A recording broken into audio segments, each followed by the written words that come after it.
வணக்கம் மக்களே.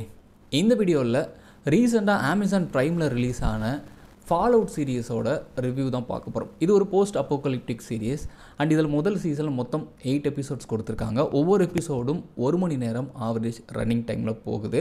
அண்ட் இந்த சீரியஸ் தமிழ் டப்பிங்கோடய வந்து அமேசான் ப்ரைமில் ரிலீஸ் ஆகிருக்கு. அண்ட் 18+ கண்டென்ட் கொஞ்சம் மைல்டாக இருக்குது, அதனால் நீங்கள் பார்த்துக்கோங்க.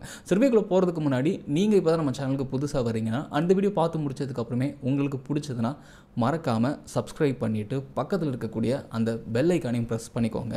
இப்போ நம்ம ரிவ்யூக்குள்ளே இருப்போம். இந்த சீரியஸோட கதையை பற்றி பார்த்தோன்னா, நியூக்ளியர் அட்டாக் நடந்த 200 வருஷங்களுக்கு பிறகு கொஞ்சம் மக்கள் பூமிக்கு அடியில் வால்ட்டுன்னு சொல்லக்கூடிய இடத்துல வாழ்ந்துக்கிட்டு இருக்காங்க. ஸோ அங்கே தான் நம்ம ஹீரோயினும் இருக்காங்க. ஸோ நிலப்பரப்புலேருந்து வர்ற கொஞ்சம் மர்மமான நபர்கள் வந்து வால்ட்டுக்குள்ளே இருக்க நம்ம ஹீரோயினோட அப்பாவை கடத்திட்டு போயிடுறாங்க. ஸோ இதனால் ஹீரோயின் தன்னோட அப்பாவை தேடி நிலப்பரப்புக்கு போகிறாங்க. அவங்க போகிற வழியில் 2 முக்கியமான கேரக்டர்களை சந்திக்கிறாங்க. ஸோ ஒருத்தர் பார்த்திங்கன்னா கோல், இன்னொருத்தர் பார்த்திங்கன்னா மேக்ஸிமஸ். ஸோ இவங்க 3 பேரையும் கனெக்ட் பண்ணுற ஒரு பாஸ்ட் இருக்குது. அண்ட் இவங்க 3 பேரும் தேடி போகிற விஷயமும் ஒன்று தான். அது என்னென்னு வந்து நீங்கள் சீரியஸ் பார்த்து தெரிஞ்சுக்கோங்க. இந்த சீரியஸில் எனக்கு ரொம்ப பிடிச்ச விஷயங்களை ஃபஸ்ட்டு, இது ஒரு கேம் அடாப்டேஷனாக இருந்தாலுமே ஸோ ஒரு லைவ் ஆக்ஷன் சீரியஸ்க்கு தேவையான எல்லா எலமெண்ட்ஸையும் கொடுத்து சூப்பராக எழுதி நல்லா என்கேஜிங்காகவும் வந்து கொடுத்துருப்பாங்க. So Westworld, Person of Interest போன்ற சீரியஸில் உருவாக்கிய நம்ம ஜோனத்தன் நோலன் தான் வந்து இந்த சீரியஸையும் உருவாக்கியிருக்காரு.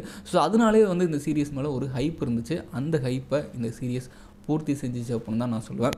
ஸோ பாஸ்ட் அண்ட் ப்ரெசன்ட் நடக்கிற சில விஷயங்களை வந்து கனெக்ட் பண்ணி சூப்பராக திரைக்கதையில் வந்து அதை கொடுத்துருந்தாங்க. அண்ட் கேரக்டர்ஸ் எல்லாம் வந்து சூப்பராக எழுதியிருந்தாங்க. நிறைய கேரக்டர்ஸ்க்கு நல்ல இம்பார்ட்டன்ஸ் இருந்தது. அண்ட் வரக்கூடிய கேரக்டர்ஸ் எல்லாமே வந்து இந்த கதைக்கு பொருத்தமாகவும் இருந்தது. அண்ட் இதில் 3 முக்கியமான கேரக்டர் பார்த்தீங்கன்னா Lucy, Maximus and goal.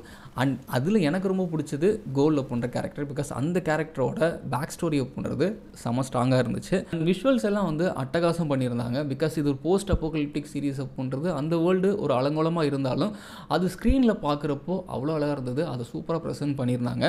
And ரமீன் ஜவாடியோட music அப்படின்றது கதைக்கு ஏற்ற மாதிரி இருந்துச்சு. சில இடங்களில் வந்து மனுஷன் வழக்கம் போல் பிரித்து மேய்ஞ்சிட்டாரு. ஸோ எல்லா ஆக்டர்ஸுமே வந்து ரொம்ப சூப்பராக நடிச்சிருந்தாங்க. பட் எனக்கு அதில் லூசி அப்படின்ற அந்த கேரக்டரில் நடித்த எல்லா பாடங்களோட ஆக்டிங் வந்து எனக்கு ரொம்ப பிடிச்சது. பிகாஸ் அவங்க இதுக்கு முன்னாடி நான் எல்லோ ஜாக்கெட்ஸ் அப்படின்ற அந்த சீரீஸில் பார்த்துருக்கேன்.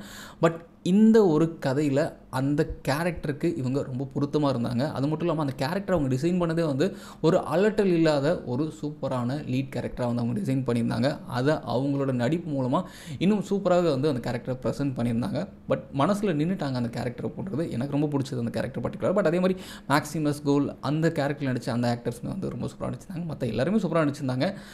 பக்காவான காஸ்டிங் உள்ள ஒரு சீரியஸ் தான் வந்து இந்த ஃபால் அவுட் அப்படின்றது சொல்லிடலாம். அண்ட் கடைசி எபிசோட்ஸ் அப்படின்றது வந்து கொஞ்சம் எமோஷனலாக கொஞ்சம் ஆக்ஷனோடு இருந்தது. அதே மாதிரி செகண்ட் சீசனுக்கான லீடுமே வந்து ரொம்ப சூப்பராக கொடுத்துருந்தாங்க.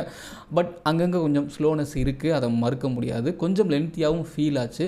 பட் ஓவரால் இந்த ஒரு போஸ்ட் அப்போகலிப்டிக் சீரீஸ் அப்படின்றது வந்து கண்டிப்பாக இந்த மாதிரியான சீரியஸ்களை விரும்புகிறவங்க தாராளமாக பார்க்கலாம். அவங்களுக்கெல்லாம் இது ரொம்பவே பிடிக்கிறதுக்கு நிறைய சான்சஸ் இருக்குது.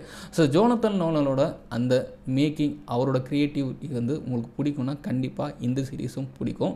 ஸோ இந்த சீரியஸ்க்கு என்னுடைய ரேட்டிங் வந்து 10க்கு 8.5 கொடுப்பேன். ஸோ நீங்கள் இந்த சீரியஸ் பார்த்துட்டு உங்களுக்கு எந்தளவுக்கு பிடிச்சது அப்படின்றது வந்து கீழே கமெண்ட்டில் மறக்காமல் பதிவு பண்ணுங்கள். அண்ட் மற்றும் ஒரு சூப்பரான வீடியோவில் சந்திக்கிறேன். நன்றி.